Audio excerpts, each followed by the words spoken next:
Hello students, today in this video we are going to learn about chapter number 10, gravitation. As we are knowing, every object, if allowed to fall freely on the earth's surface, it always moves towards the earth's surface. If we are talking about this uh, ball, then also it will move towards the earth's surface. Do you know why it is happen? Yeah, this has happened because of the force of attraction applied by the earth's surface. Do you know that ball also applies some force of attraction there? Yes.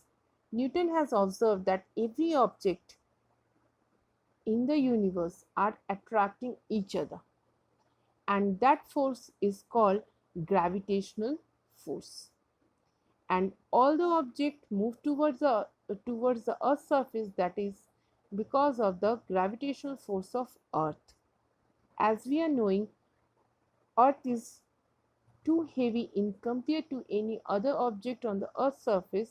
That's why these objects are moving towards the earth not never move towards the other objects. Based on the Newton's observation, Newton has gave one law, that is universal law of gravitation. He said, if we have two different objects, object A whose mass is m and object B whose mass is small m, and distance between their center is r, then they both will apply some force of attraction on each other, and this force of attraction will be equal to the product of their masses and inversely proportional to the square of the distance between their centers.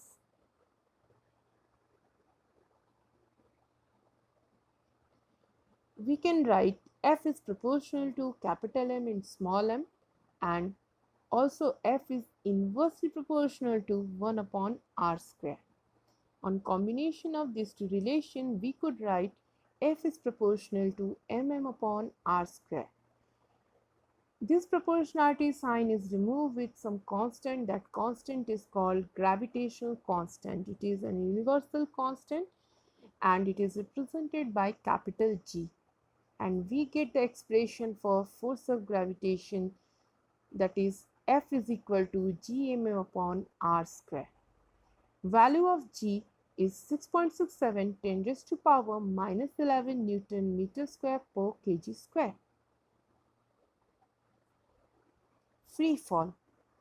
Whenever any object allowed to move freely towards the earth's surface under the absence of any external unbalanced force, that is called free fall. Objects falling only because of gravitational force, and during that free fall condition, object attains some acceleration, and that acceleration is called acceleration due to gravity. Yes, this acceleration is called acceleration due to gravity. It is represented by small g, and its SI unit is same as the SI unit of acceleration, meter per second square. Acceleration due to gravity value is 9.8 meter per second square for the earth's surface. Whenever we are allowed to fall any object towards the ground and we are throwing any object upward direction opposite to the direction of force of gravity, that value of g get changed. When any object moving downward, for that value of g is always positive, but when that any object move upward direction opposite to the direction of gravity, then value of g will be negative, that is minus 9.8 meter per second square. We are knowing three different equations of motion. V is equal to u plus at, S is equal to ut plus half at square, v square minus u square equal to 2as. For free fall condition, this acceleration is replaced by small g, that is acceleration due to gravity, and this s, distance covered, is replaced by vertical height attained, that is h, and our first equation become v is equal to u plus gt.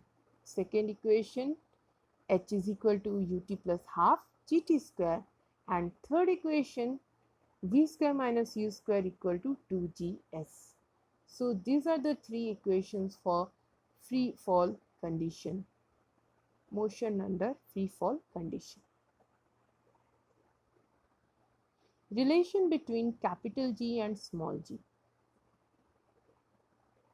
Small g is equal to capital G into m upon r square, where m is mass of the earth, r is radius of the earth, small g acceleration due to gravity, capital G gravitational constant. So acceleration due to gravity is equal to the gravitational constant into mass of the earth upon square of the radius of the earth. Mass. The quantity of matter contained in the object is called its mass. It is represented by m and its SI unit is kg. Mass is the measurement of inertia.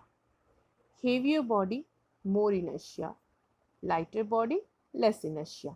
Mass always remains constant. It doesn't change from place to place. For any particular object, mass always remains constant. Weight. The force with which the earth attracts a body towards its center is called the weight of the body. It is represented by W. SI unit is Newton. W is equal to m into g. This is the formula which we are used to calculate weight of any object. Weight of any object is equal to mass of the object and acceleration due to gravity. It is the product of mass of the object and acceleration due to gravity. Weight depends on g. Thus, weight of the object vary from place to place as value of g vary from place to place. Weight on moon. As we are knowing, weight is depends on value of g, that is acceleration due to gravity. Acceleration due to gravity on moon is 1/6 the acceleration due to gravity on earth. Therefore, we can say that weight of object on moon is equal to 1/6 of weight of object on earth. So this is the relation between the weight of object on moon to the weight of object on earth. So I hope students you understood these terms and you get this formula. You use this formula for solving different numericals based on this chapter. Thank you.